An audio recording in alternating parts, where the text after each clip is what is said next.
Content literally is your engine. When I talk about content as your engine, I'm literally talking about 3 different layers of this engine, right? You've got like a V8, a V6. This is a V3.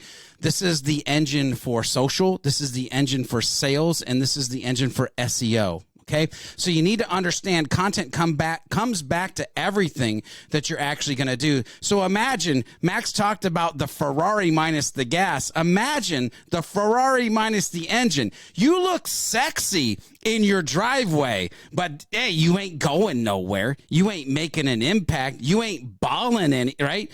And so you have to think about content being the engine of your marketing, sales, and social efforts.